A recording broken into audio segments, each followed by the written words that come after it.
Hello friends, कैसे हैं आप सब। मैं सरिता मिश्रा आपके अपनी ओम शिव शक्ति क्लासेस पर स्वागत करती हूं और आशा करती हूं कि आप सब बिल्कुल बढ़िया होंगे। जैसा कि आप सब जानते हैं कि कोरोना कहर चल रहा है, आप सुरक्षित रहें और आप अपनों को भी सुरक्षित रखें।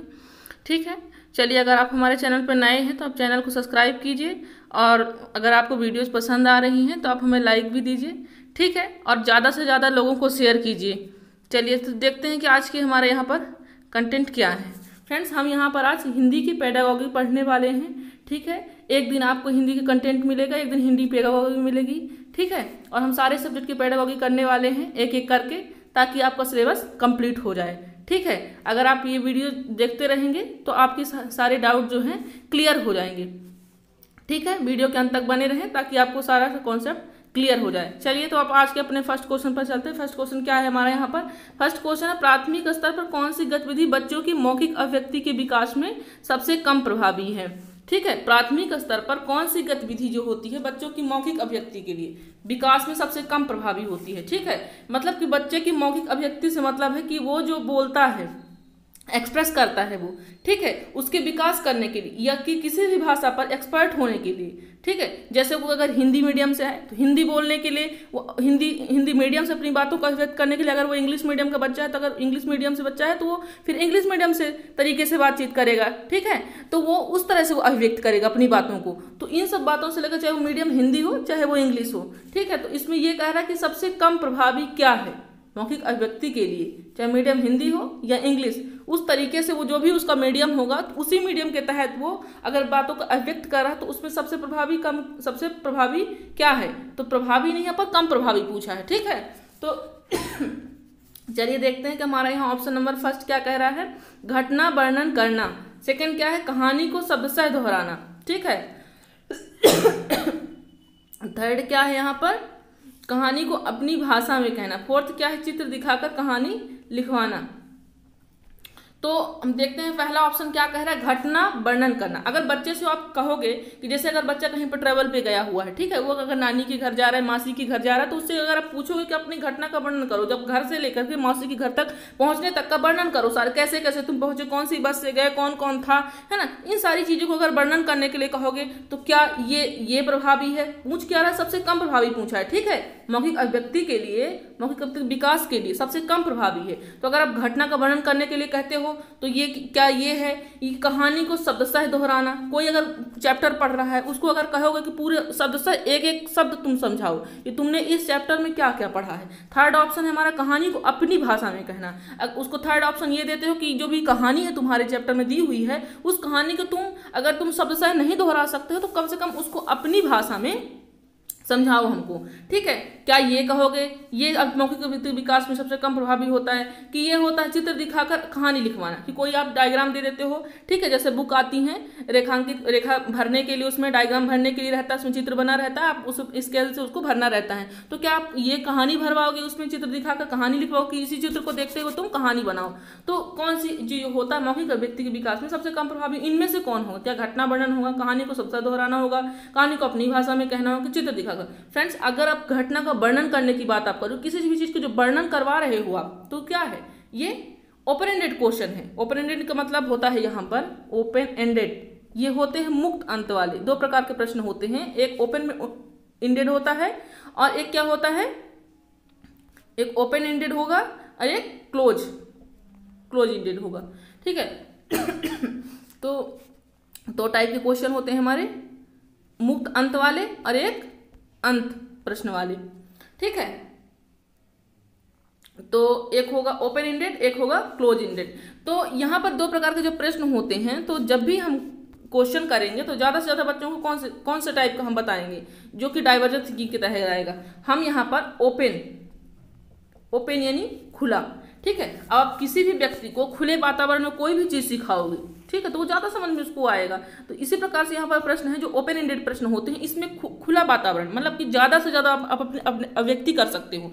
ठीक है, अपनी बातें खुले तरीके से बता सकते हो। ये नहीं कि जो सिर्फ जो किताबें कह रही, किताबों में जो शब्द दिया है बस आप वही कहो, ठीक है, नहीं, इसमें ऐसा कुछ नहीं, इसमें बंधित नहीं किया गया है। इसमें यह है कि अगर आपके विचार में जो भी आ रहा है आप उस चीज को अभिव्यक्ति स्पष्ट रूप से करो, ठीक है। तो ये ओपन एंडेड के अंतर्गत आता है। और यहाँ पर जो आता है क्लोज एंडेड आता है, क्लोज बंद मुक्त वाले प्रश्न होते हैं जो, ठीक है। तो यहाँ पर क्लोज एंडेड जो क्वेश्चन होते हैं वो ये कहते हैं कि अगर आप जैसे कि जो 3 + 2 = 5, ये तो 5 अगर पूछोगे कि 3 + 2 क्या होगा तो ये 5 होगा, ये तो नॉर्मल सी बात है, ठीक है।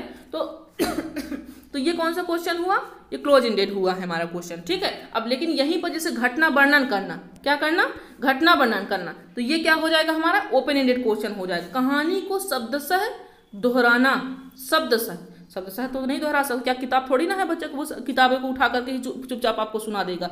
कहानी को अपनी भाषा में कहना, हाँ ये भी आपका प्रभावी है, ये मौखिक अभिव्यक्ति के लिए ये भी, ये कम प्रभावी इसको नहीं बोल सकते, ये अधिक प्रभावी, क्योंकि कहानी को अपनी भाषा में, क्योंकि अपनी भाषा में वो तो बहुत कुछ समझा सकता है आपको। अगर आप किताबी भाषा से कहोगे तो बच्चा नहीं समझा पाएगा, लेकिन उसी को आप, चाहे वो मीडियम हिंदी हो चाहे इंग्लिश हो, वो आपको उसको कहोगे कि आप अपनी भाषा में समझाओ तो वो बच्चा आपको आसानी से समझा पाएगा और आपको समझ में भी आ जाएगा, ठीक है। चित्र दिखाकर कहानी लिखवाना, अगर आप कहानी लिखो, चित्र भी दिखा रहे हो, उसके अनुसार उससे कहानी लिखवा रहे हो तो ये भी ठीक है, ये भी मौखिक अभिव्यक्ति के लिए ठीक है। कहीं ना कहीं अगर वो कहानी आप चित्र दिखा रहे हो तो वो देख रहा है, देखने के बाद उसमें भी जो भी अभिव्यक्ति करेगा, देखकर ही तो अभिव्यक्ति करेगा वो, ठीक है, तो वो भी कहानी बता सकता है उसमें। लेकिन यहाँ पर जो दिया हुआ है कहानी को शब्दशः दोहराना, क्या, शब्दशः दोहराना, तो बच्चे को आप ये नहीं कह सकते हो किताब को उठाकर तुम एक एक शब्द दोहराओ, है ना। तो यहाँ पर सबसे कम प्रभावी क्या हो जाएगा हमारा, ऑप्शन नंबर बी हो जाएगा, right option, option number B. चलिए तो नेक्स्ट क्वेश्चन की ओर चलते हैं। नेक्स्ट क्वेश्चन क्या कह रहा है हमारा, नेक्स्ट क्वेश्चन है हमारा यहाँ मुहावरे और लोकोक्तियों के प्रयोग के संदर्भ में कौन सा कथन उचित है। मुहावरे और लोकोक्तियों के प्रयोग के संदर्भ में कौन सा कथन उचित, पहला है ये भाषा का अनिवार्य हिस्सा होते हैं। मुहावरे और लोकोक्ति जो होते हैं ये कह रहा है कि क्या ये भाषा का अनिवार्य हिस्सा होते हैं, या भाषा प्रयोग को प्रभावी बनाते हैं, या भाषा को नियंत्रित करते हैं। या चौथा ऑप्शन है हमारा यहाँ पर भाषा का अलंकरण इनका कार्य है, क्या कार्य है। जो मुहावरे और लोकोक्ति होते हैं इनके प्रयोग के, अगर आप प्रयोग करोगे किसी भी वाक्य में मुहावरे और लोकोक्ति का प्रयोग कर रहे हो तो इसका इस संदर्भ में क्या कथन उचित रहेगा, क्या ये मुहावरे और लोकोक्ति भाषा का अनिवार्य हिस्सा होते हैं, कि या भाषा को प्रयोग प्रभावी बनाते हैं। नहीं, जरूरी नहीं कि हर भाषा में अनिवार्य हिस्सा हो।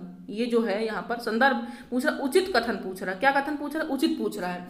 तो जरूरी नहीं कि हर वाक्य में ही आपको मुहावरे और लोकोक्ति दी गई हो, है ना। तो ये अनिवार्य, किसी भी चीज को आप अनिवार्य नहीं कर सकते। कुछ ऐसे शब्द होते हैं फ्रेंड्स जो सीटेट हो चाहे एमपीटेट हो, कोई भी टेट एग्जाम हो, यहाँ पर जैसे कि रटंत्र प्रणाली से मुक्त करना, एनसीएफ जो कहता है हमारा रटंत्र प्रणाली से अनिवार्य है, अनिवार्य है, ये नहीं, ऐसा भी नहीं है, कहीं पर ये नहीं लिखा कि ये चीज पूर्णतः अनिवार्य है, ठीक है। तो कुछ ऐसे शब्द होते हैं कि जो कि जैसे केवल शब्द हो गया, कौन सा, केवल, तो आप सीटेट हो या एमपीटेट, आप केवल शब्द जहां पर भी आपको क्वेश्चन में दिखाई देगा केवल, तो आप वो आपका आंसर रॉन्ग होगा, ठीक है। तो ये जब ये बता रहा है अनिवार्य हिस्सा है, नहीं, ऐसा कुछ नहीं है। भाषा प्रयोग को प्रभावी बनाता है, चलिए देख लेते हैं। फिर भाषा को नियंत्रित करते हैं, ये भाषा को नियंत्रित करते हैं, ये भी सही है, ठीक है। और भाषा का अलंकरण इनका कार्य है, ये भी सही है, ये अलंकरण करते हैं, कहीं ना कहीं अर्थ देते हैं, ठीक है। और ये जो भाषा प्रयोग को प्रभावी बनाते हैं, ठीक, ये आपका राइट ऑप्शन है। क्यों है ये भी जान लेते हैं। जो मुहावरे और लोकोक्ति होते हैं, जब आप किसी चीज को जैसे लोकोक्ति लोगों के द्वारा कही गई बातें, जैसे कहते हैं ना कि अंधे की एकमात्र लाठी सहारा होती है, तो ये क्या कह रहा है, ये जब कोई सेंटेंस अगर आप चैप्टर पढ़ा रहे बच्चे को, ठीक है, अगर बच्चे को समझ में नहीं आ रहा तो आप इस तरीके से मुहावरे और लोकोक्ति के द्वारा से आप उसको समझा सकते हो, तो बच्चा ज्यादा प्रभावी तरीके से समझ पाएगा भाषा प्रयोग को। और भी तरीके से वो कहीं ना कहीं जब भी आप लिखने की बात आएगी उसको, तो वो स्पष्ट तरीके से आपके समझाए के द्वारा वो लिख पाएगा, समझ पाएगा, लोगों को भी समझा पाएगा। क्योंकि पढ़ाने का आपका मतलब ये तो नहीं है कि सिर्फ बच्चा समझे, वो समझने के बाद वो कहीं ना कहीं एक्सप्रेस भी कर पाए, है ना। तो ये क्या होगा हमारा यहाँ पर मुहावरे लोकोक्ति के बारे में इस संदर्भ में उचित कथन होगा हमारा, राइट ऑप्शन होगा, ऑप्शन नंबर बी हो जाएगा। ये भाषा प्रयोग को क्या करते हैं, ये प्रभावी बनाते हैं, ठीक है। चलिए नेक्स्ट क्वेश्चन की ओर चलते हैं। नेक्स्ट क्वेश्चन देखते हैं क्या है हमारा यहाँ पर। नेक्स्ट क्वेश्चन है निम्नलिखित में से कौन सा प्रश्न बच्चों की भाषा क्षमता के विकास में सर्वाधिक सहायक है। क्या है, कौन सा प्रश्न बच्चों की भाषा क्षमता के विकास में सर्वाधिक सहायक है, ठीक है। जो भाषा क्षमता होती है ये, ठीक है, क्या होती है, लैंग्वेज डेवलपमेंट जो होती है, लैंग्वेज स्किल जो होती है, उसके विकास में सर्वाधिक सहायक कौन सा है? इनमें जो ऑप्शन दिया गया है पहला, दूसरा, तीसरा, चौथा, इनमें से कौन सा ऑप्शन जो होगा कि भाषा क्षमता का सर्वाधिक सहायक है इसमें, ठीक है, भाषा क्षमता के विकास के लिए, ठीक है। तो पहला ऑप्शन देखते हैं, क्या डाल डाल का उपयोग करते हुए वाक्य बनाओ, ठीक है। सिर्फ एक यहाँ पर क्या करा, डाल डाल का उपयोग करते हुए वाक्य बनाओ। अब वाक्य ये तो नहीं बताया कि एक वाक्य बनाओ, दो वाक्य बनाओ, तीन वाक्य, तो क्या एक वाक्य बनाने से आपको भाषा क्षमता का विकास हो जाएगा? नहीं।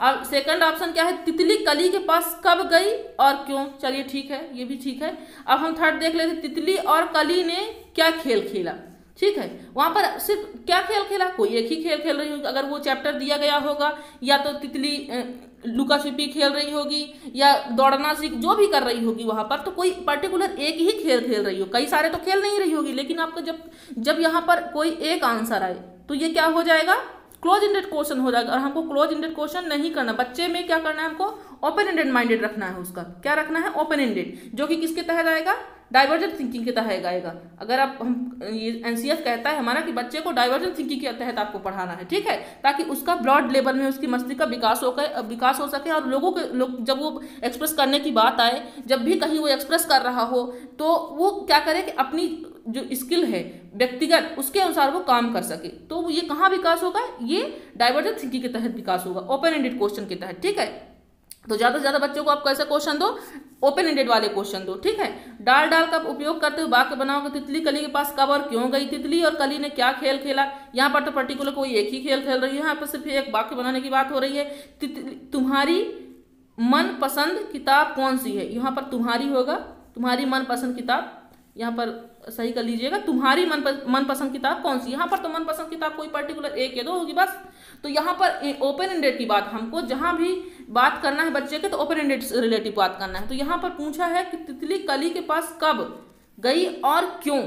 यहाँ पर क्या पूछा, कब गई और क्यों। दो क्वेश्चन यहाँ पर हो रहे हैं, जो दो क्वेश्चन हो रहे हैं, तो यहाँ पर कहीं ना कहीं आंसर इनके हिसाब से ज्यादा लंबा होगा, है ना। और हमको क्या करना है, बच्चे में डाइवर्जेंट थिंकिंग हमको माइंड उसमें सेट करनी है बच्चे में, है ना।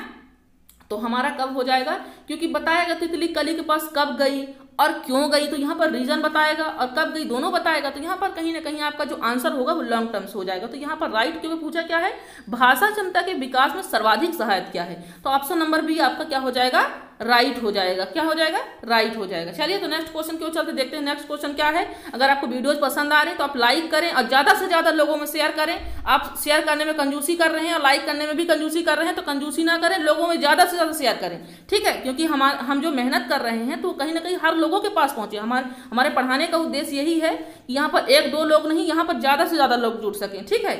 चलिए तो देखते हैं हमारा क्वेश्चन क्या है, बच्चों की भाषाई क्षमता के आकलन के लिए सर्वाधिक सहायक क्या है। ये भाषाई क्षमता होती है, अगर जब मीडियम हिंदी हो इंग्लिश, उस क्षमता के विकास के लिए अगर आप चाहते हो देखें कि बच्चा कि क्या क्या सीख चुका है, उस क्षमता के आकलन के लिए भाषा क्षमता के आकलन का सर्वाधिक सहायक क्या है। आप किस तरीके से आप बच्चे का आकलन ले सकते हो, ठीक है, कि भाषा विकास हुआ या नहीं हुआ, ठीक है। इसका आकलन करने के लिए आप सर्वाधिक यहाँ पर जो ऑप्शन दिए हम देख लेते हैं। पहला ऑप्शन क्या कह रहा है, बच्चों की परस्पर अनौपचारिक बातचीत। क्या कह रहा है, बच्चों की परस्पर अनौपचारिक बातचीत, कि बच्चों की कक्षा में औपचारिक बातचीत, कि बच्चों और शिक्षक की पारस्परिक औपचारिक बातचीत। चौथा ऑप्शन क्या है हमारे यहाँ पर, बच्चों का शिक्षक द्वारा प्रदत्त अभ्यास कार्य करना।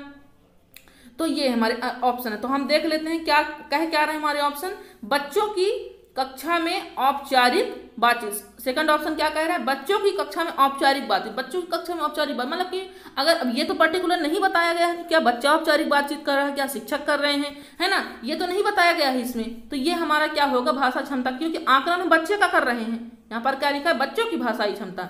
अब यहाँ पर ये नहीं बताया है कि क्या यहाँ पर टीचर कर रहे हैं क्या स्टूडेंट कर रहे हैं, है ना। तो ये ऑप्शन हमारा क्या हो जाएगा, रॉन्ग हो जाएगा। क्या हो जाएगा हमारा ऑप्शन, रॉन्ग हो जाएगा। सेकंड ऑप्शन हमारा रॉन्ग है। चलो थर्ड देखते हैं क्या है, बच्चों और शिक्षक की पारस्परिक औपचारिक बातचीत। क्योंकि बच्चा जो है पता नहीं अगर शिक्षक के सामने वो पूरी तरीके से अपने सब्जेक्टों को, अपनी बातचीत को एक्सप्रेस ना कर पा रहा हो, तो क्या हम ये आकलन कर सकते, नहीं, ये आकलन नहीं हो सकता, ठीक है। बातचीत से हम उसका आकलन कर लें।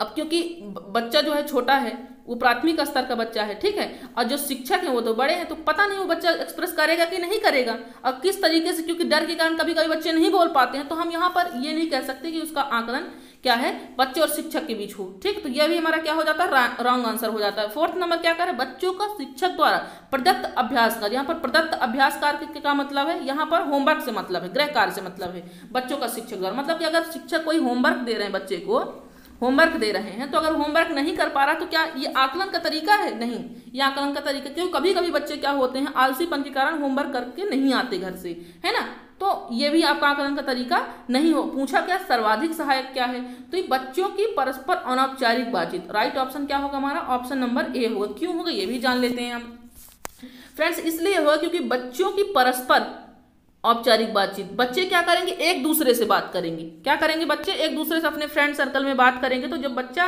अपने फ्रेंड सर्कल में बात करेगा एक दूसरे के साथ, क्योंकि वहां पर उनके क्या होंगे, हम उम्र साथी होंगे, तो वो ज़्यादा अच्छे तरीके से वो एक्सप्रेस कर पाएगा, क्योंकि बड़ों के सामने बच्चे कभी कभी नहीं बोल पाते हैं, है ना। तो ये क्या करेगा, यहाँ पर अपने फ्रेंड्स के पास वो ज़्यादा से ज़्यादा बातों को और एक्सप्रेस कर पाएगा, है ना। तो यहाँ पर क्या हो जाएगा, ऑप्शन नंबर ए, ठीक है। राइट ऑप्शन क्या हो जाएगा, ऑप्शन नंबर ए। चलिए नेक्स्ट क्वेश्चन देखते हैं। नेक्स्ट क्वेश्चन क्या है हमारा, यहाँ पर नेक्स्ट क्वेश्चन है हमारा, कौन सा प्रश्न कक्षा में बहुभाषिकता को बढ़ावा देता है। आपके चारों ऑप्शन का ये यहाँ पर हम क्या कर रहे हैं, वर्णन कर रहे हैं, ढंग से कर रहे हैं, ठीक है, ताकि आपको समझ में आए, और रियल लाइफ एग्जांपल के तहत हम कर रहे हैं, ठीक है। तो आप अगर आपको वीडियोस पसंद आ रही तो लाइक कीजिए और ज्यादा से ज्यादा लोगों को आप इसमें जोड़ने की कोशिश कीजिए, ठीक है। चलिए तो देखते हैं क्या है हमारा ऑप्शन, कक्षा में बहुभाषिकता। बहुभाषिकता क्या है, जब आपको एक भाषा अगर आपको आ रही, तो एक भाषा का मतलब बहुभाषिकता से नहीं है। बहुभाषिकता का मतलब है कई भाषाओं का जोड़ होना आपके पास, है ना। तो यहाँ पर जो बहुभाषिकता है, तो ये जो बहुभाषिकता इस कक्षा में अगर बहुभाषिकता आ रही है, अगर टीचर कई भाषाओं का वहाँ पर समावेशन कर रहे हैं वहाँ पर एक कक्षा में, तो बढ़ावा देने के यहाँ पर क्या मतलब है ये भी देख लेते हैं। कक्षा में बहुभाषिकता को बढ़ावा देता है तो क्या बढ़ावा देता है ये देख लेते हैं। पहला ऑप्शन, एक अच्छी लगने वाली महक को क्या कहेंगे। क्या ये क्वेश्चन आपको बहुभाषिकता को बढ़ावा दे रहा है? या सेकंड ऑप्शन, तुम्हारे घर में किस किस की महक आती है। थर्ड ऑप्शन, बुरी लगने वाली महक को क्या कहेंगे। फोर्थ, क्या फूलों के नाम अपनी भाषा में लिखो। ठीक है, तो हमारा ये पहला ऑप्शन तो क्या, महक को क्या कहेंगे, अच्छी लगने वाली महक को क्या कहेंगे, सिर्फ एक ही भाषा में आप बताओगे, है ना। अगर हिंदी मीडियम से तो आप हिंदी बता सकते हो, इंग्लिश मीडियम का बच्चा तो इंग्लिश मीडियम बताएगा, है ना। तो यहाँ पर महक को कोई पर्टिकुलर एक ही आंसर देगा वो, चाहे वो जिस भाषा में दे दे, है ना। अब तुम्हारे घर में किस पूछा क्या बहुभाषिक, तो ये जो सेंटेंस दिए हुए हैं चारों, तो ये पूछ रहे हैं कि बहुभाषिक, तो इन सेंटेंसों में से कौन सा ऐसा ऑप्शन है जो आपको बहुभाषिकता को बढ़ावा देता है। तुम्हारे घर में किस किस की महक आती है, तुम्हारे घर में किस किस की महक आती है। यहाँ पर भी पर्टिकुलर कोई एक ही आंसर होगा, किस किस की महक आ रही है, एक या दो तो यहाँ पर भी एक ही भाषा की बात हो रही है, यहाँ पर एक ही भाषा की बात हो रही है, किसी दो भाषा की तो बात नहीं हो रही। अब हमको बहुभाषिकता से मतलब है कई सारी भाषाओं से, है ना। बुरी लगने वाली महक को क्या कहेंगे, ये भी तो सेंटेंस ही है, इसमें तो कुछ बहुभाषिकता की बातचीत की नहीं गई है ना। अब हम अपना फोर्थ ऑप्शन देख लेते हैं, क्या है, हम अपनी भाषा में लिखें। क्या लिखें, फूलों के बाद अपनी भाषा। अब यहाँ पर बच्चा क्या है, यहाँ पर बच्चा कई सारी भाषाओं से है ना। तो कई सारी भाषाओं से है, तो आप क्या जानोगे कौन सी भाषा से बच्चा है ना। तो अगर आप कहोगे पर्टिकुलर बच्चे को कहोगे कि आप इस भाषा का यूज करो, तो ये आप नहीं कर सकते। अगर बच्चा जिस मीडियम से जिस भी भाषा से आया है, तो फूलों के नाम अपनी भाषा में वो लिखेगा, क्योंकि आपने क्या कह रखा है यहाँ पर, अपनी भाषा में लिखो। क्या, अपनी भाषा, फूलों के नाम अपनी भाषा में लिखो, है ना। तो यहाँ पर हमारा राइट ऑप्शन क्या हो जाएगा, ऑप्शन नंबर 4, क्योंकि अपनी भाषा की बात हो रही है, यानी हर व्यक्ति को अपनी अपनी भाषा यूज करने के लिए अलाउ किया गया। तो यहाँ पर क्या बात हो रही है, बहुभाषिकता बात हो रही है। काहे की बात हो रही है, बहुभाषिकता को बढ़ावा दिया जा रहा है, इसकी बात हो रही है। तो राइट ऑप्शन ऑप्शन नंबर 4 हो जाएगा। चलिए नेक्स्ट क्वेश्चन की ओर देखते हैं। नेक्स्ट क्वेश्चन क्या है हमारा, तो नेक्स्ट क्वेश्चन, प्राथमिक स्तर पर भाषाई क्षमता का विकास है डॉट डॉट है और साहित्य है। क्या है, प्राथमिक स्तर पर भाषाई क्षमता का विकास क्या है और साहित्य है। ठीक है, तो प्राथमिक स्तर पर भाषाई क्षमता का जो विकास है वो क्या है, भाषाई क्षमता का विकास साध्य है। क्या है, साध्य। और साहित्य क्या है, एक साधन है, न कि साध्य है। ठीक है, साधन, साधन का मतलब क्या है, एक मतलब कि एक साधन है, ना कि बहुत इंपॉर्टेंस नहीं रखता ये। लेकिन जो भाषाई क्षमता का विकास होता है प्राथमिक स्तर पर, वो क्या होता है, साध्य होता है, यानी जरूरी होता है। लेकिन साधन, साधन आपको ज्यादा इंपॉर्टेंट नहीं, साधन आपको मिला तो ठीक है, नहीं मिला तो आप तभी आप काम करोगे, है ना। तो यहाँ पर क्या हो जाएगा, राइट ऑप्शन हमारा, राइट ऑप्शन हो गया ऑप्शन नंबर सी। प्राथमिक स्तर भाषाई क्षमता का विकास जो होता है साध्य है, और साहित्य क्या है, एक साधन है। ठीक, क्या है, ये साधन है। चलिए तो नेक्स्ट क्वेश्चन देखते हैं। नेक्स्ट क्वेश्चन क्या है हमारा यहाँ पर। नेक्स्ट क्वेश्चन है, प्राथमिक स्तर पर कौन सा भाषा शिक्षण का उद्देश्य नहीं है। क्या है, प्राथमिक स्तर पर कौन सा भाषा शिक्षण का उद्देश्य नहीं है। यहाँ पर नहीं पे आप ज़्यादा देखिएगा, क्योंकि कभी कभी आंसर गलत हो जाते हैं नहीं के चक्कर में और आप दूसरा आंसर करके चले जाते हो। ठीक है, तो देखिए कि प्राथमिक कौन सा भाषा शिक्षण का, किसका, भाषा शिक्षण का उद्देश्य नहीं है। ठीक है, नहीं की बात की गई तो पहला ऑप्शन, अपने द्वारा कही गई बात की तार्किक पुष्टि करना, कि भाषा का सृजनशील और कल्पनाशील प्रयोग करना, रचनाओं के माध्यम से विभिन्न विषयों में जुड़ना, कि भाषा संबंधी व्याकरण को पूर्णतः कंठस्थ करना। चलिए तो देखते हैं हमारा राइट ऑप्शन क्या है यहाँ पर। तो यहाँ पर अपने द्वारा कही गई, पूछा क्या, भाषा शिक्षण का उद्देश्य नहीं है। ठीक है, पर तो ये अपने द्वारा कही गई बात की तार्किक पुष्टि देना, तार्किक की बात हो रही है ना, तो तार्किक तो सही है। ठीक, डाइवर्जेंट थिंकिंग के तहत आ रहा है ना, तो ये आपका सही है। तो ये ऑप्शन आपका सही हो जाएगा, पहला ऑप्शन। तो इसमें तो पूछा क्या है, नहीं का बात किया है ना, तो यहाँ पर ये सही है। अब सेकंड ऑप्शन, भाषा का सृजनशील और कल्पनाशील, जब किसी चीज को आप क्रिएटिव कर रहे हो और आप ये क्या कर रहे हो, कल्पनाशील कर रहे हो, सोच के जब कोई काम कर रहे हो तो आपको गलत कैसे हो सकता है। तो यहाँ पर भी क्या है, ये आपका राइट ऑप्शन है। अब ये क्या है, रचनाओं के माध्यम से विभिन्न विषयों में जुड़ना, रचनाओं के माध्यम से विभिन्न विषयों में आप जुड़े हुए हो, तो ये भी आपका राइट ऑप्शन हो जाएगा। पूछा क्या है, नहीं पूछा है, तो हमारा ऑप्शन नंबर 4 हो जाएगा। ऑप्शन नंबर क्या हो जाएगा, आपका राइट ऑप्शन हो जाएगा। क्यों हो जाएगा ये भी जान लेते हैं। यहाँ पर बात किसकी की गई, पूर्णतः कंठस्थ, और आपको किसी भी चीज को कंठस्थ नहीं करना है। कहीं भी आप कोई भी सब्जेक्ट आप क्वेश्चन सॉल्व कर रहे हो, अगर आपके ऑप्शन में कंठस्थ चीज आता है, ये वर्ड आपको कंठस्थ वर्ड आ रहा है, तो वहां पर आप क्या करोगे, डायरेक्ट ही आप ये रॉन्ग करोगे, क्या करोगे, रॉन्ग करोगे। ठीक है, तो यहाँ पर हमारा राइट ऑप्शन हो जाएगा ऑप्शन नंबर डी हो जाएगा, क्योंकि आपको कंठस्थ नहीं करना, चीजों को आप समझना है ताकि आप हर जगह यूज कर सको। क्योंकि पर्टिकुलर आप कंठस्थ करोगे तो आपको अगर आज याद है तो आज आप तो कर लिए, लेकिन कल अगर आपको भूल गया तो आप नहीं कर पाओगे। लेकिन आप चीजों को सोच कर क्रिएटिव तरीके से अगर आप करते हो, कल्पनाशील तरीके से अगर आप याद करते हो, उस चीज को ध्यान करते हो, तो आप कहीं भी उस चीज का यूज कर सकते हो। चलिए तो हम नेक्स्ट क्वेश्चन देखते हैं। नेक्स्ट क्वेश्चन क्या है हमारा यहाँ पर, सामाजिक अंतःक्रिया की अवधारणा से संबंधित है। सामाजिक अंतःक्रिया की अवधारणा से संबंधित है। चलिए देखते हैं पहला ऑप्शन क्या है हमारे यहाँ पर। पहला है स्किनर, दूसरा क्या है पियाजे, तीसरा क्या चॉम्स्की, चौथा क्या है वाइगोत्स्की। अगर आपकी सामाजिक अंतःक्रिया शब्द आता है कहीं भी, अगर आपका आता है सोशियल, कौन सा वर्ड क्या आता है, सोशियल, तो आप क्या ऑप्शन करोगे यहाँ पर, आंसर क्या करोगे। आपको चाहे ECDP में भी ये क्वेश्चन मिलेगा आपको, और EVS में भी मिल सकता है, और ये आपको हिंदी में भी मिलेगा यही क्वेश्चन। ठीक है, तो जब आपकी बात आएगी इसकी सोशियल की बात आएगी, तो आप क्या आंसर करोगे, आपको बिना सोचे समझे किसकी क्या ऑप्शन करना है, वाइगोत्स्की करना है। क्या करना है, वाइगोत्स्की जी। क्या कहते हैं कि ये जो भाषा का विकास होता है ये सामाजिक अंतःक्रिया से होता है, लोगों के मतलब कि बातचीत से। अगर बच्चा कर रहा है कोई चीज, मतलब अगर अपने वयस्कों से, अपने हम लोग साथी के बीच आ रहा है, वो सामाजिक तरीके से आ रहा है, उठन बैठन करता है, बातचीत करता है, तो उसका क्या होगा, भाषा का विकास वो जल्दी कर लेगा। ठीक, कौन कहते हैं, ये वाइगोत्स्की जी कहते हैं। तो ये सामाजिक अंतःक्रिया, सोशियल की जब बात आएगी तो आप राइट ऑप्शन क्या करोगे, वाइगोत्स्की जी करोगे। तो चलिए नेक्स्ट क्वेश्चन देखते हैं। हमारा नेक्स्ट क्वेश्चन क्या है, नेक्स्ट क्वेश्चन देख लेते हैं। नेक्स्ट क्वेश्चन, किटी अक्सर शा को शा बोलती है। किटी क्या है, अक्सर शा को शा बोलती है। किटी की भाषा शिक्षिका के रूप में, अगर आप किटी की भाषा शिक्षिका हैं, ठीक है, तो इस स्थिति में आप क्या करेंगे।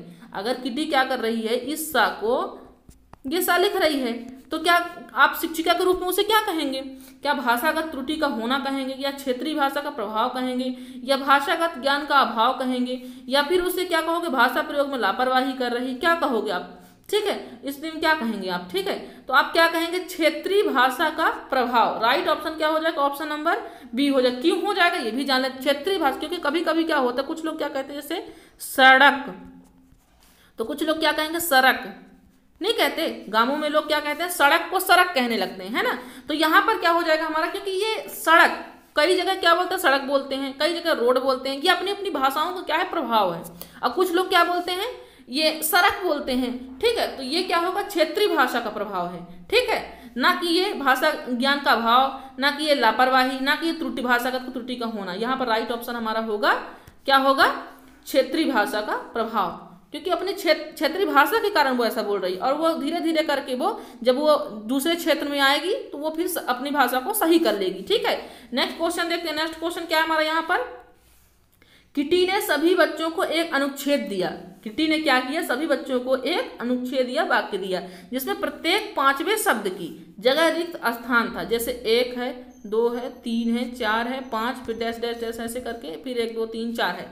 बच्चों को भरना था, क्या करना था। किटी ने किसका प्रयोग किया था, जो इस तरह का उसने क्वेश्चन दिया था बच्चों को। किटी ने 1 2 3 4 5 डॉट डॉट डॉट डॉट फिर 1 2 3 4 करके किया था। तो वहां पर क्या कर रही है किटी, क्या बच्चों से पठन परीक्षण करवा रही है या लेखन परीक्षण करवा रही है, व्याकरण शिक्षण करवा रही है, क्लोज परीक्षण करवा रही है। तो यहाँ पर तो आप ऑप्शन आपको डायरेक्ट दिख रहा होगा, क्लोज परीक्षण क्या करवा रही है, क्या करवा रही है, क्लोज परीक्षण। क्योंकि ना तो यहाँ व्याकरण की बात हो रही, ना पर यहाँ पर लेखन की बात हो रही है, और ना क्योंकि यहाँ पर डॉट डॉट भरना है, ठीक है, ना तो यहाँ पर पठन की बात हो रही है, ठीक है। क्योंकि यहाँ पर पठन की बात इसलिए नहीं हो रही क्योंकि बच्चों को भरना था। भरना तो पढ़ के वो आपको क्या करना पड़ेगा, लिखना ही पड़ेगा। भरोगे आप तो कहीं ना कहीं आपकी राइटिंग स्किल ही काम आएगी, ठीक है। तो यहाँ पर राइट ऑप्शन क्या होगा, तो ऑप्शन नंबर 4 क्यों होगा ये भी जान लेते हैं। क्योंकि जब हम बात किए हैं क्लोज इंडेड क्वेश्चन की और ओपन इंडेड क्वेश्चन की, तो यहाँ पर ये कौन सा क्वेश्चन है, 1 2 3 4 1 2 3 4 5 डॉट डॉट डॉट। आप काफी लॉन्ग हो जाएगा ये टर्म्स, है ना। तो ये किसके तहत आएगा, क्लोज डाइवर्जेंस के तहत आएगा। तो हम नेक्स्ट क्वेश्चन देख लेते हैं। नेक्स्ट क्वेश्चन क्या है हमारा, उच्च प्राथमिक स्तर पर विभिन्न उद्देश्यों के लिए जाने वाले लेखन कार्य में सबसे महत्वपूर्ण है। क्या है, उच्च प्राथमिक स्तर। किसकी बात की गई यहाँ पर, उच्च प्राथमिक स्तर पर विभिन्न उद्देश्यों के लिए लेखन कार्य में सबसे महत्वपूर्ण क्या है यहाँ पर, लेखन कार्य के लिए कि अगर आप उसमें राइटिंग स्किल करवाना चाहते हो तो सबसे महत्वपूर्ण भाग कौन सा है, कौन से स्तर की बात हो रही है यहाँ पर उच्च प्राथमिक स्तर की बात हो रही है, ठीक है। तो पहला ऑप्शन क्या है, जल संरक्षण का विज्ञापन बनाना, कि आपदा प्रबंधन पर स्लोगन बनाना, अधूरी कहानी का अंत लिखना, कि डायरी लिखना। क्या होगा यहाँ पर, जब आप लेखन कार्य करवाओगे बच्चे से उस महत्वपूर्ण में, मतलब कि उस राइटिंग स्किल में सबसे महत्वपूर्ण भाग कौन सा होगा, क्या ऐसा एक्टिविटी करेगा बच्चा जिसमें से उसकी लेखन स्किल डेवलप होगी। तो पहला ऑप्शन है जल संरक्षण का विज्ञापन। विज्ञापन बस बनाने से किसी की लेखन स्किल नहीं हो जाएगी कंप्लीट, है ना। आपदा प्रबंधन पर स्लोगन आप क्या करोगे, सिर्फ ज्यादा से ज्यादा आप करो या मरो, इससे इतने स्लोगन से क्या उसकी राइटिंग स्किल कंप्लीट हो जाएगी। अधूरी कहानी का अंत लिखना, अधूरी कहानी लिखी गई, इतनी लिखी गई है, इतना उसको लिखने की बोल दिया गया है, तो क्या इससे उसका राइटिंग स्किल कंप्लीट हो जाएगा। डायरी लिखना, यहाँ पर क्या हो जाएगा ऑप्शन डायरी लिखना। क्यों हो जाएगा ये भी जान लेते हैं। डायरी लिखने में भी बात जब की गई है इसलिए यहाँ पर राइट ऑप्शन है, क्योंकि डायरी जब लिखेगा बच्चा तो वो क्या करे, कहीं ना कहीं अपनी अभिव्यक्तियों को एक्सप्रेस करेगा अपनी डायरी पे, है ना। अब जो उसके साथ घटित हो रहा है या पास्ट या प्रेजेंट जो भी फ्यूचर में होने वाला है, जो भी वो करेगा तो वो अभिव्यक्ति करेगा, अपने भाषा में करेगा, अपने तरीके, अपने मन की बात वो लिखेगा। अब बात अपने मन की जब आ रही है तो वो सोच कर यानी कल्पनाशील तरीके से कर रहा है। तो यहाँ पर क्या हो जाएगा सबसे महत्वपूर्ण भाग, ऑप्शन नंबर डी हो जाएगा। चलिए नेक्स्ट क्वेश्चन की ओर चलते हैं। नेक्स्ट क्वेश्चन क्या है हमारे यहाँ पर, देखते हैं। किसी भी भाषा पर अधिकार प्राप्त करने के लिए सबसे महत्वपूर्ण है, किसी भी भाषा पर, ठीक है। अगर आप किसी भाषा पर क्या पाना चाहते हैं, अधिकार पाना चाहते हैं कि हमको हिंदी, अगर हम हिंदी मीडियम के बच्चे हैं तो हम हिंदी जाने, इंग्लिश मीडियम के हैं तो इंग्लिश जाने, उर्दू के हैं तो उर्दू जाने, फारसी के हैं तो फारसी जाने, तो उस भाषा पर अगर आप हिंदी पर अधिकार यानी वहाँ पर ज़्यादा जानना चाहते हो कि मतलब अगर हम कहीं पर रहें तो जैसे हिंदी का लेख आप लिखना चाहते हो तो हिंदी का लेख भी कैसे लिख पाओगे, अगर आपके पास वर्ड होंगे तभी तो लिख पाओगे, है ना। तो यहाँ पर देखते हैं कि किसी भाषा पर अधिकार प्राप्त करने के लिए सबसे महत्वपूर्ण क्या है। पहला ऑप्शन है शब्दों के अर्थ जानना, सेकंड ऑप्शन है उस भाषा की वाक्य संरचना बनाना, थर्ड क्या है उस भाषा का अधिकाधिक प्रयोग करना, फोर्थ ऑप्शन क्या है हमारे यहाँ पर उस भाषा का व्याकरण जानना। फ्रेंड्स, व्याकरण जानने बस के आप किसी भाषा पर आप अधिकार नहीं प्राप्त कर सकते हो, है ना। तो कि आप व्याकरण बस जान ले तो आप सारी भाषाओं पर अधिकार प्राप्त कर ले, ये नहीं, ये आपका रॉन्ग आंसर है। पूछा क्या, सबसे महत्वपूर्ण पूछा है हमसे, क्या पूछा है, सबसे महत्वपूर्ण पूछा है। तो यहाँ पर व्याकरण जानने बस से क्या आप ना तो अधिकार प्राप्त कर सकते हो ना ही आप सेंटेंस को बना सकते हो, है ना। व्याकरण का मतलब सिर्फ इतना है कि अगर आपके पास सेंटेंस है तो आप ये जान रहे हो कहाँ पर संज्ञा है, सर्वनाम है, सब इन सब का यूज करते हो, समझ में आने सेंटेंस तो आप कर पाओगे, बिना व्याकरण के भी आप सेंटेंस कर लोगे। लेकिन जो एक मतलब तरीके से क्या है यहाँ पर संज्ञा क्या है, यहाँ पर सर्वनाम क्या है, यहाँ पर क्रिया क्या हो रही है, इस तरीके से जो आप इस भाव से जानोगे उसका व्याकरण जानो। और अधिक अगर आपको नॉर्मल 8वीं 10वीं तक पढ़ना है तो आप बिना व्याकरण के भी काम कर सकते, लेकिन अगर आपकी आगे की कक्षाओं में उसी सब्जेक्ट से आगे की कक्षाओं में जाना है तो आपको उस भाषा पर, क्योंकि आपको क्या करना है वहां पर और भी अधिक विस्तृत जाना है तो उसका व्याकरण भी जानना आपको जरूरी है, ठीक है। पर यहाँ पर पूछा क्या, अधिकार शब्द से महत्वपूर्ण क्या है, उस भाषा का अधिकाधिक प्रयोग करना, बिल्कुल ये राइट ऑप्शन है आपका। क्यों है ये भी जानते हैं। उस भाषा का अधिकाधिक जब आप प्रयोग करोगे अधिकाधिक रूप से जब आप उसका प्रयोग करोगे तो ऑब्वियसली सी बात है आप उस क्या करोगे, धीरे धीरे उस भाषा पर अधिकार पाने लगोगे, मतलब वो आपको आने लगेगी भाषा, है ना। ज़्यादा से ज़्यादा आप यूज करोगे। जैसे आप कहाँ पर रहते, गांव में रह रहे हो, गांव की भाषाओं का यूज कर रहे हो, तो आपको क्या करेगा, कहीं ना कहीं आप गांव की भाषाओं का अधिक यूज कर रहे हो तो उस भाषा में आपको डेवलप होने लगेगा। अगर आप जहाँ पर जिस एरिया में रह रहे हो, आप तेलुगु या फारसी, ये जो भी जिस मीडियम के आसपास आप रह रहे हो, बातचीत कर रहे हो उस व्यक्ति से, तो कहीं ना कहीं आप नहीं भी आ रही वो भाषा आपको, तो देखते सीखते सीखते आपको वो भाषाएं आने लगेगी, है ना, क्योंकि आप वो कहीं ना कहीं डेली रूटीन में वो भाषाएं आ जाएगी, है ना। उस भाषा की वाक्य संरचना जानना, सिर्फ वाक्य संरचना जानने से आप कोई भाषाओं पर अधिकार नहीं प्राप्त कर सकते, शब्दों के अर्थ जानने पर भी नहीं है। तो ये हमारे पास राइट ऑप्शन क्या हो जाएगा, ऑप्शन नंबर सी हो जाएगा। जब आप भाषा का प्रयोग करोगे तो किसी भी भाषा पर आप अधिकार प्राप्त कर सकते हो। चलिए नेक्स्ट क्वेश्चन देखते हैं। नेक्स्ट क्वेश्चन क्या हमारा यहाँ पर, नेक्स्ट क्वेश्चन है हिंदी भाषा सीखने के संदर्भ में कक्षा 8 में पढ़ने वाले बच्चों से यह अपेक्षित है, क्या अपेक्षा की जाती है। कक्षा 8 का जो बच्चा होता है पढ़ने वाला, उससे भाषा सीखने के संदर्भ में, भाषा सीखने के संदर्भ में क्या अपेक्षा की जाती है कि वो क्या क्या जान सके। अगर आपके यहाँ बच्चा है कोई 8 क्लास का, तो आप उससे क्या क्या अपेक्षाएं रखते हो कि हिंदी भाषा के समस्त वो नियमावली जान सके, कि वो हिंदी भाषा के मुहावरे और लोकोक्तियों को जान सके, कि विभिन्न संदर्भों में हिंदी भाषा का प्रभावी प्रयोग कर सके, कि तत्सम प्रधान भाषा का प्रभावी प्रयोग कर सके। क्या क्या जरूरी है उसके लिए, कि अगर वो भाषा पे क्या चाहता है, वो आप अगर अपेक्षित हो उससे जानने के लिए कि क्या क्या जानता है वो, तो आप वो क्या करोगे उसके लिए। कक्षा 8 में पढ़ने वाले बच्चों के क्या उसके समस्त नियमावली जाने वो, तुम आप जानोगे कि नहीं ये बच्चा सही है, अच्छा जानता है भाषा। तो ये सिर्फ नियमावली से तो नहीं कह सकते हो आप, क्योंकि नियम की जब बात आएगी, नियम की बात आए, कंठस्थीकरण की बात आए, है ना, तो ये सब क्या है, इन सब प्रणालियों से मुक्त किया गया एनसीएफ 2005 के अनुसार। तो ये आप सिर्फ नियम बस जानने से यहाँ पर भाषा संदर्भ आप नहीं जान सकते कि अपेक्षित है या नहीं है। ये ना तो अपेक्षा कर सकते हो कि सिर्फ ये क्या जाने, ये समझ सारे नियम जाने, है ना। तो हिंदी भाषा के मुहावरे और लोकोक्तियों को जान सके, क्या आप ये अपेक्षा करोगे कि सिर्फ बच्चा क्या जाने, हिंदी के मुहावरे और लोकोक्ति जान सके। क्या इतने से उसको यूज बस करने से उसके थोड़ी ना अब सब्जेक्टों में वो प्रभावी कर पाएगा, सारे सब्जेक्टों में विभिन्न संदर्भों में हिंदी भाषा का प्रभावी प्रयोग कर सके।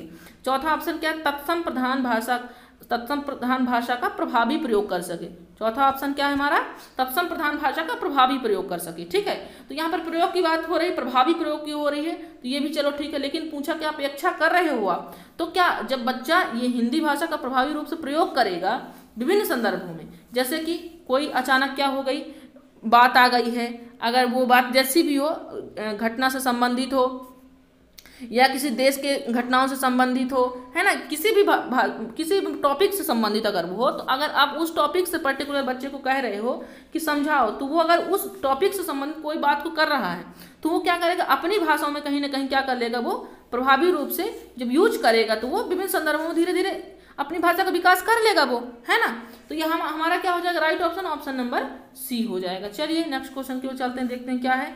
भाषा का सबसे महत्वपूर्ण पक्ष है, क्या है, भाषा का सबसे महत्वपूर्ण पक्ष क्या है, क्या आकर्षक चित्र है, तो पाठों का उद्देश्यपूर्ण चयन है, कि अभ्यासों की बहुलता है, कागज की गुणवत्ता है। क्या मतलब कि अगर कोई भाषा की पुस्तक है आपके पास, ठीक है, तो उसमें सबसे महत्वपूर्ण पक्ष कौन सा पक्ष आप रखेंगे, सबसे महत्वपूर्ण पक्ष कौन सा, क्या उसमें सिर्फ चित्र होने चाहिए, क्या उसमें पाठ का उद्देश्यपूर्ण चयन होना चाहिए, क्या अभ्यासों बहुत सारे अभ्यास होना चाहिए, 30, 32, 34 इतने सारे चैप्टर होने चाहिए, क्या कागज की, क्या नए नए कागज हो, तो क्या ये महत्वपूर्ण पक्ष, क्या महत्वपूर्ण पक्ष किसी भी भाषा की पुस्तक के लिए या किसी भी भाषा के महत्वपूर्ण पक्ष के लिए क्या क्या इंपॉर्टेंस सबसे ज़्यादा, तो हमारा यहाँ पर right option, option number B.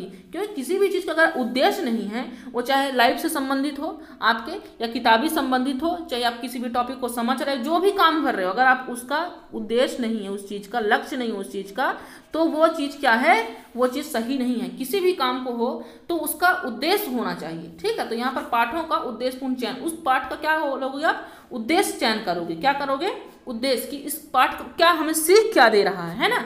तो चलिए नेक्स्ट क्वेश्चन की ओर देखते हैं। नेक्स्ट क्वेश्चन क्या है हमारा यहाँ पर, आप अपनी तैयारी को बिल्कुल नहीं रोकना है, क्योंकि एग्जाम की डेट कभी भी आ सकती है। हम पेडागॉजी भी कर रहे हैं सारे सब्जेक्टों की, धीरे धीरे सारा अपना जो भी कंटेंट है हमारा वो कंप्लीट करेंगे। आप क्लास में अपनी कंटिन्यूटी बनाए रखें और वीडियोज को अंत तक देखें, तो आपको सब कुछ यहीं पर क्लियर हो जाएगा, ठीक है। चलिए देखते हैं क्या प्राथमिक स्तर पर बच्चों की भाषा का आकलन करने में सबसे कम उपयोगी है। प्राथमिक स्तर पर बच्चों की भाषा का आकलन करने में सबसे कम उपयोगी क्या है, क्या चित्र देखकर कहानी कविता लिखना, पाठ के अंत में दिए गए सवालों के जवाब देना, यहाँ पर जवाब लिखना होगा, सही कर लीजिएगा। जवाब लिखना हो, पाठ के अंत में दिए गए सवालों के जवाब लिखना, कि किसी घटना का वर्णन करना, कि नानी को चिट्ठी लिखते हुए अपने नई दोस्त को बताना। ठीक है, अब पूछा क्या, सबसे उपयोगी पूछा, प्राथमिक स्तर की बात हो रही है यहाँ पर, कि प्राथमिक स्तर का अगर किसी बच्चे की आप भाषा का आकलन ले रहे हो, किसी बच्चे की आप उस भाषा, किसी पर्टिकुलर भाषा की आप आकलन ले रहे हो, तो सबसे कम उपयोगी क्या है, यहाँ पर सबसे कम उपयोगी की बात की गई है। ठीक है, तो आप क्या करोगे, किसी घटना की जब वर्णन करेगा बच्चा, जब घटना के वर्णन की बात हो रही है यहाँ पर, तो वो वर्णन करेगा तो अपने अपने कल्पनाशील चिंतन से ही करेगा, है ना। तो ये जब चिंतन करेगा तभी तो किसी घटना का वर्णन कर पाएगा। वो सोचेगा कि क्या यहाँ पर क्या हुआ था, यहाँ पर क्या हुआ था, यहाँ पर क्या, वो कहीं ना कहीं कल्पनाशील से ही वो घटना का वर्णन कर रहा है। तो यहाँ पर तो ये नहीं होगा, क्योंकि ये पूछा क्या है, सबसे कम, तो ये अधिक उपयोगी, कम तो नहीं है। फिर नानी को चिट्ठी लिखते हो अपने नई दोस्त को बताना, चिट्ठी लिख रहे हो यानी कहीं ना कहीं अपनी अभिव्यक्ति कर रहा है, वो एक्सप्रेस कर रहा है अपनी बातों को, अपनी भावों को, तो ये भी आपका क्या है, नहीं होगा, बात कम की हो रही है, तो ये अधिक ही है।